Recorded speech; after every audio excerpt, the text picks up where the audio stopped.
you and I are to enjoy peace, Uncle Sam's air power must be strong enough to preserve it. We must be ready to fly, prepared to strike at any aggressor immediately. The aggressor or would-be aggressor must know in advance that his first thrust will draw swift and devastating ripples. I believe that our ability to protect ourselves through air power is our best peace insurance policy. But air power means more than Army and Navy Air Forces. It means every activity that will strengthen U.S. aviation. A well-balanced, well-financed system of commercial airlines serving as a market for new types of equipment. The research to develop such equipment, the manufacturing facilities to make it, trained personnel skills, and know-how. For we need a limitless pool of young men skilled in every branch of aviation. Civilian and military aviation must work together. In fact, that's the purpose of this picture you're about to see, to show the inseparable relationship between commercial flying and military aviation, and their parallel growth into air power, which, if I may repeat the thought, means peace power.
Yes, I see what you mean, Mr. Kent. Air power. It's bigger than most people realize. That's why I'm sending you out to get all the facts about it. Complete story on aviation, past, present, and future. It's a subject that everybody's interested in. Some new angle, some new improvement or advance is cropping up all the time. And yet, there's no one place where you can get the whole story. And that story should be told. Told now, today. Like a lot of other people, I once thought I knew what aviation meant. Back when I flew one of these in the First World War, a French Spad. The first high-speed fighter plane, made famous by Captain Eddie Rickenbacker, World War I's ace of aces and today's dean of aviation. But that was more than 30 years ago. Much has happened fast in aviation since then. Too much and too fast for most of us to realize how far we've come, what it means to us, and how far we're still going to go. And we should know. We must know if we're going to take full advantage of all that's in store for us. For aviation has come of age, exercising a tremendous and increasing effect on mankind, bringing us to the threshold of a magnificent future. And that's the story we want to tell. The one I want you to go out and get. Where we've been, where we are, and where we're going by air. Now that first part, where we've been, the history of aviation, how much emphasis shall we put on that part? History of aviation is very important. I've had the research department working on just that for several weeks. Betty? Yes, Mr. Kent? Bring in the aviation file, will you please? Right away, Mr. Kent. You see, Johnson, the history of aviation has been written in headlines. Dramatic, colorful, significant. Now, let's point up that significance. Here you are. Thank you, Betty. Did you get all your material together? Yes. I think you'll find that quite complete. Good. Well, for example, this is what I mean. Give that to Mr. Johnson. How many of us realize what really happened on that day? The day the Wright brothers first flew. At that moment, for the first time in history, man entered into a new element, the air, in order to get from one place to another, and all the puttering and tinkering that went into the development of pioneer flying. World War I. That was when aviation gave us the first demonstration of its power as a weapon of destruction, and first brought to the attention of the world great aviation leaders like Captain Eddie Rickenbacker. Then the 20s, when aviation spurted ahead. The first mail flight, important on two counts: the start of faster communication and the beginning of commercial aviation. The mammoth air industry we have today grew literally from a postage stamp. Lindbergh's flight, success over previous failure, fulfillment of an aviation dream, wings over vast reaches of water. The emergence of other famous names, heroes and legends in aviation, each one contributing much, many of them still contributing today. The beginning of regular scheduled passenger service, short hops, stepping stones to future greatness. Technological skills swiftly transformed this development period into national prominence, and keeping pace an entire new industry, one sparked by free enterprise, built by free men thinking freely, built from the ground up in a handful of years, an industry devoted to better and ever-increasing air transportation.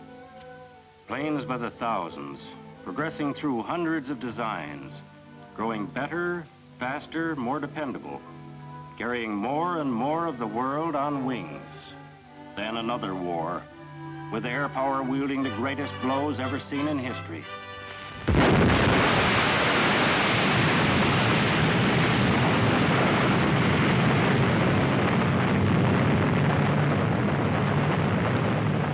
Decisive blows for victory that beat entire nations to their knees, and decisive blows for peace that shortened those years of conflict by speeding transfer of men and materials, and by hastening global command decisions. For without air transport, leaders and nations never could have conferred together with such speed and effectiveness.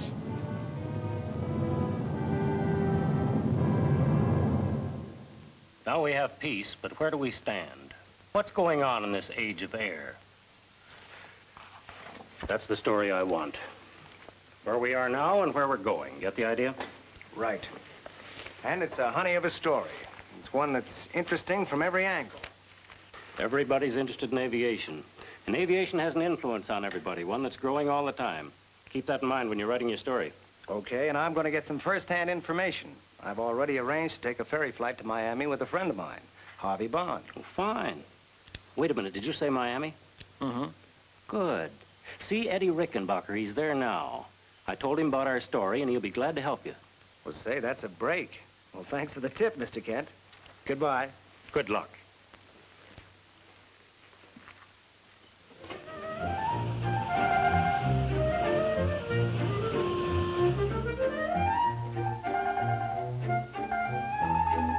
Jim. Hello, Harvey. How are you? Fine. Been waiting long? No. How long do you suppose it's going to take you to write this story, Jim? Well, that depends upon how much information I can get from you and Captain Rickenbacker. And incidentally, Harvey, I appreciate you letting me in on this ferry flight. Glad to have you along. You'll probably pick up some information on this flight you can use in your story. Well, I hope so. There she is. We're certainly going first class. For my money, Jim, you're looking at the greatest ship in the world right there. I've flown just about all of them, and believe me, the answer to a pilot's dream is this new type Constellation. It's tops. Well, you're sold on it. Now sell me. I'm going to let your first ride sell you.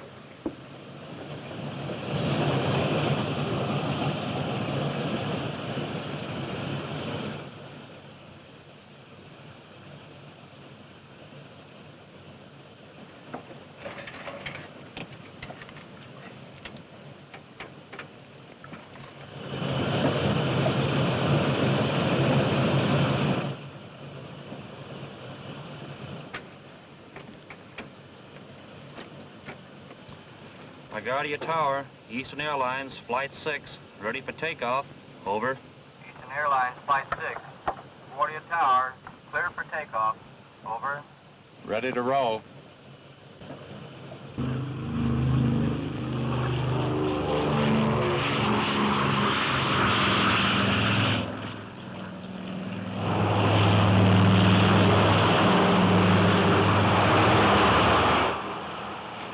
Up gear. Up gear. METO power. METO power. Up flaps. Climb power. Climb power.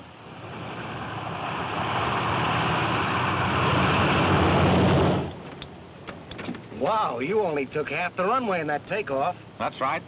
Takes off in the shortest run of any large passenger airliner in existence. Climbs better than 1,800 feet a minute. Improved wing design gives the plane greater lift.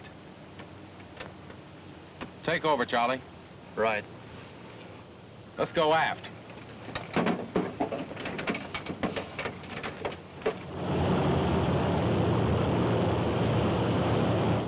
Here, Jim. We can talk better in here.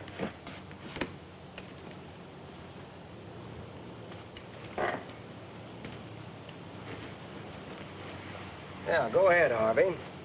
What were you saying about a new wing design? Well, this new wing design permits shorter and easier takeoffs, more dependability in flight, and easier handling. More dependable. Flies more easily. What else? What else? There's a lot more. I'll tell you what, Jim, let's start at the beginning.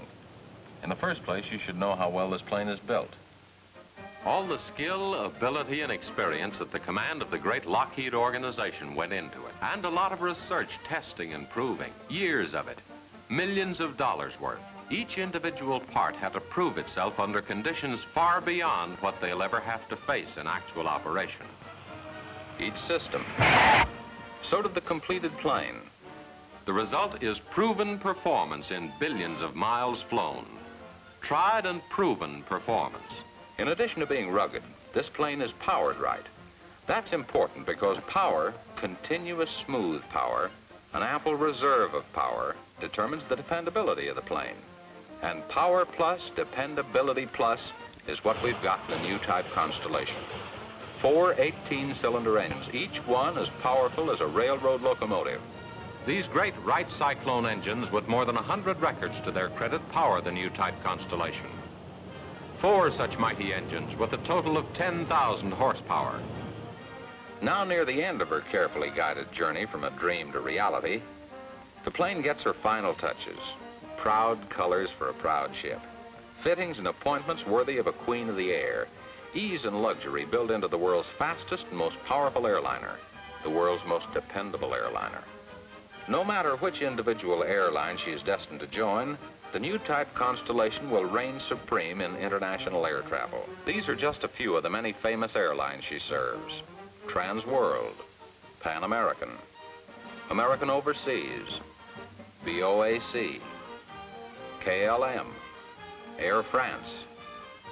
She's worthy in every respect of the title which has been given her, Queen of the Atlantic, in recognition of her daily transocean service, her thousands of crossings, and the non-stop transatlantic service which only she provides.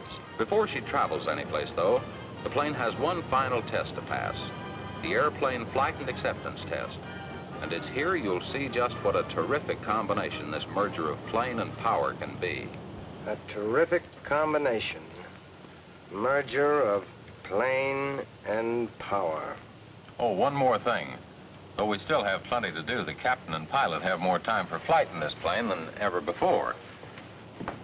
The reason for that is a new member of the crew, the flight engineer.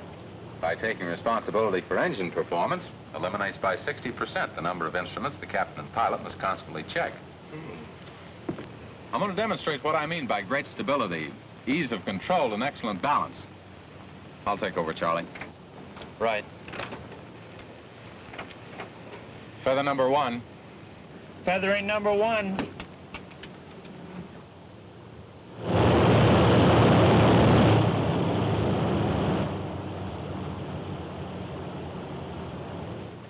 Number 1 feathered.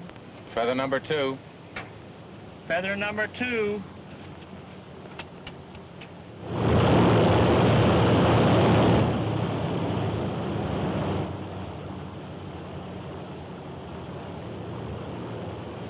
Number 2 feathered. 2 engines out and she purrs right along. Well, how can she stay up with only 2 engines? That's what I mean by reserve power. Plenty of it. Feather number 3. Feathering number 3. Hey, wait a minute.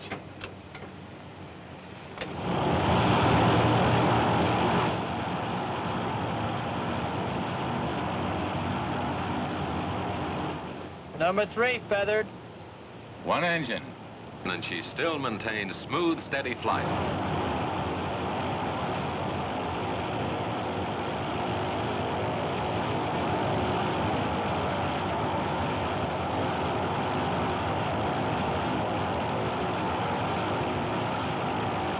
That, my friend, is Performance Plus. Performance Plus. Without a doubt, this plane is the world's most dependable airliner. Well, there's Miami.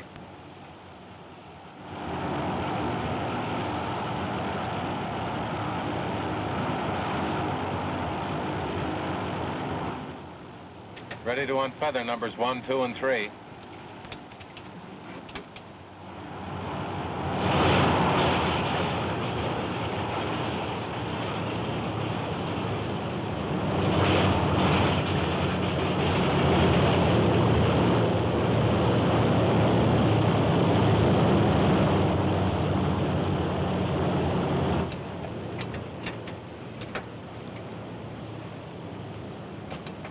Miami Tower, this is Eastern Airlines Flight 6, 4 miles north of field, 3,000 feet. Request landing clearance. Over.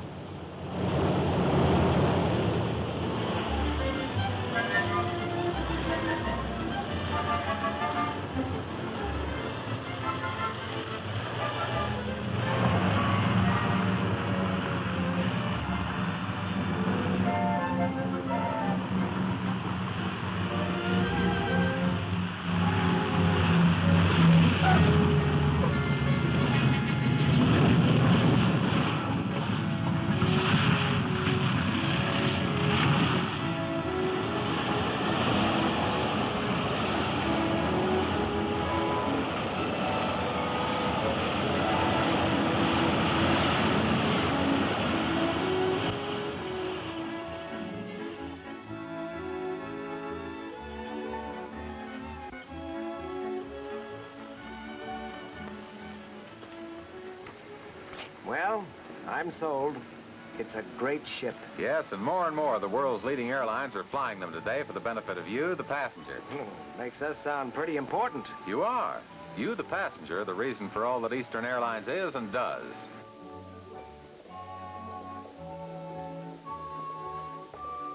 You see, pleasing you, the customer, is what motivates the combined efforts of many thousands of people.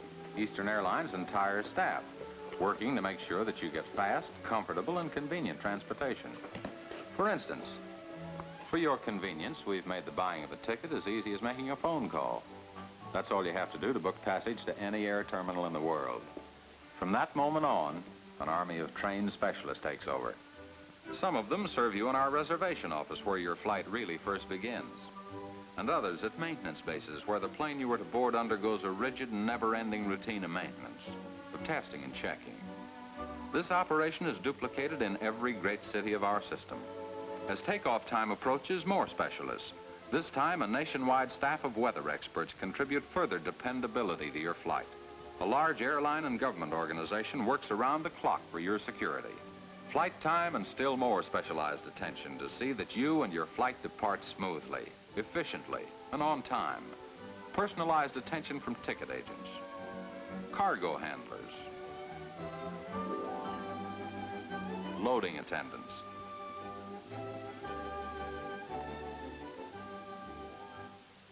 ground crew, all working together as a team. Your team. Their principal concern being to get you to your destination as speedily and comfortably as possible.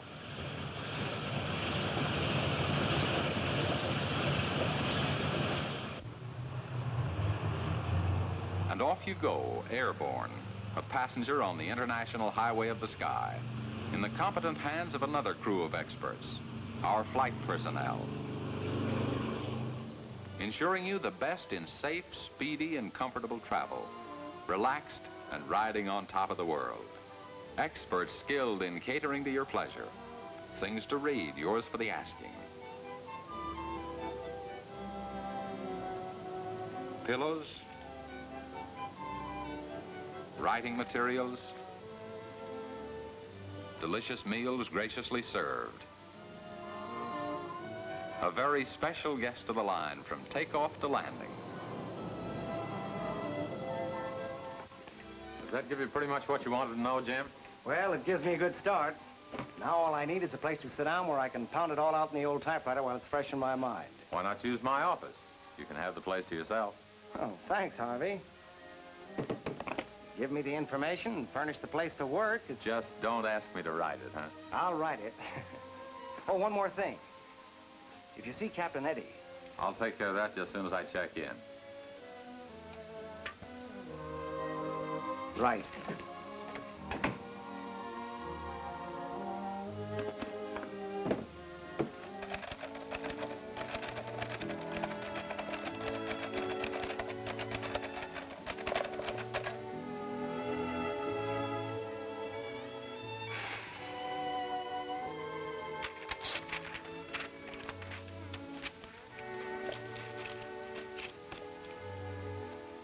Let's see now. This is a new age, the age of air. One that we are more and more coming to recognize as the most significant in the history of the world. And rightly so. Because nothing has so left its mark on every phase of life and living, major and minor, as this, man's power of flight. With it, we have opened doors to all the industrial areas of the planet, to the world's agricultural areas, and to its pleasure spots, bringing them within hours and minutes of all of us. With it, we have built new concepts of time, there today or home tonight, enabling us...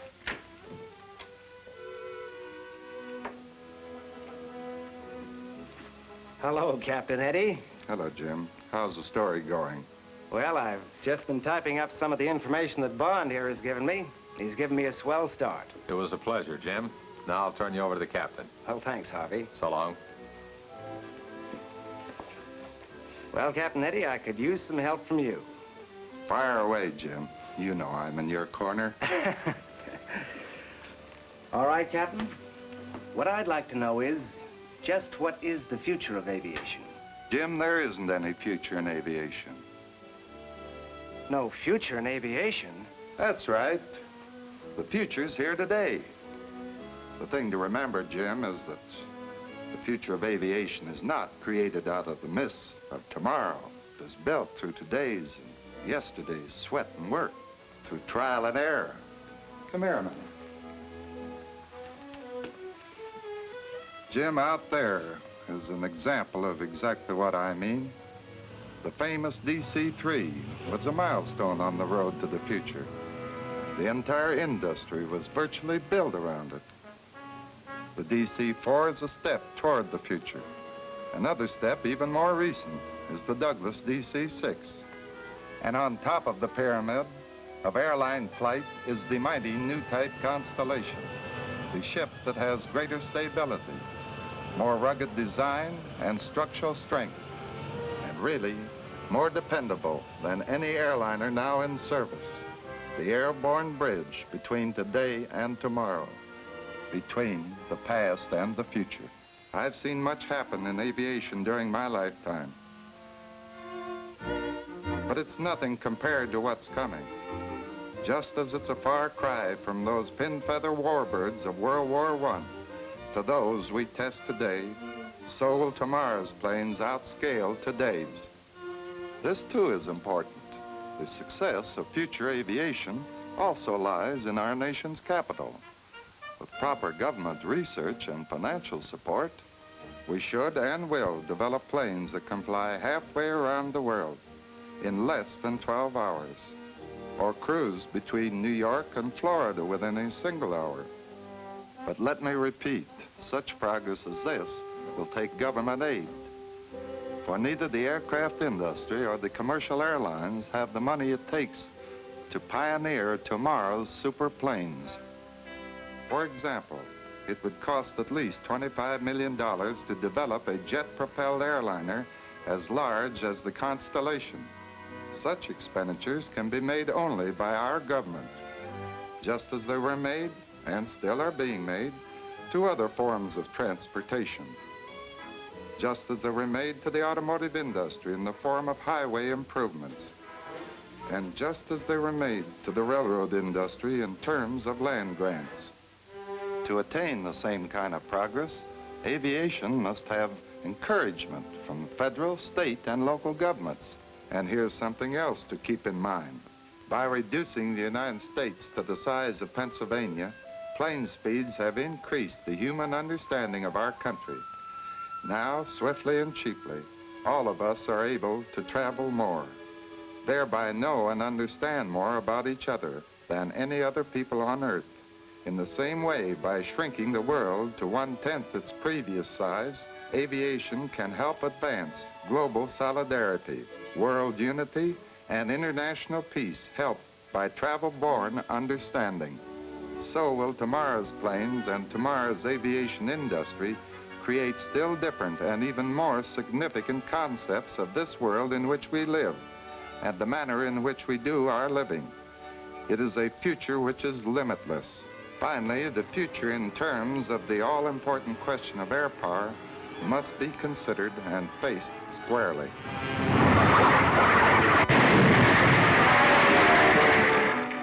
In modern warfare, issues are settled by long-range technological aviation developments. Test pilots are taking the dreams of designers aloft. Sure, there are problems, but brain power will find answers in the future.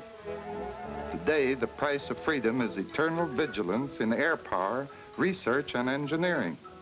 Three-dimensional warfare, warfare at super speeds, super altitudes, and super striking impact is centered on air power.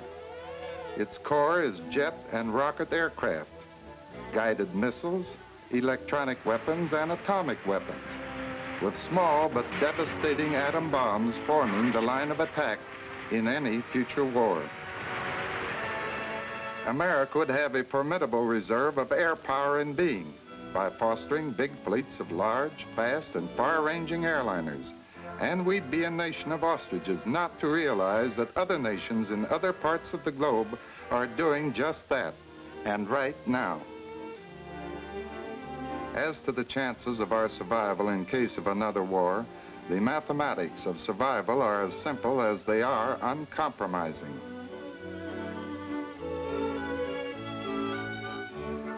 Plane power production plus military air power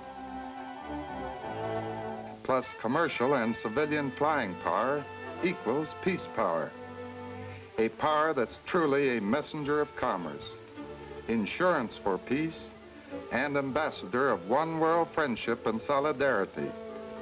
The universal highways of air around this shrinking world can and must ultimately serve the brotherhood of man for the interchange of ideas and ideals. To those who say this cannot be done, my answer is the very existence of aviation is proof that man, when he has the will to do, has always been able to accomplish the things that can't be done.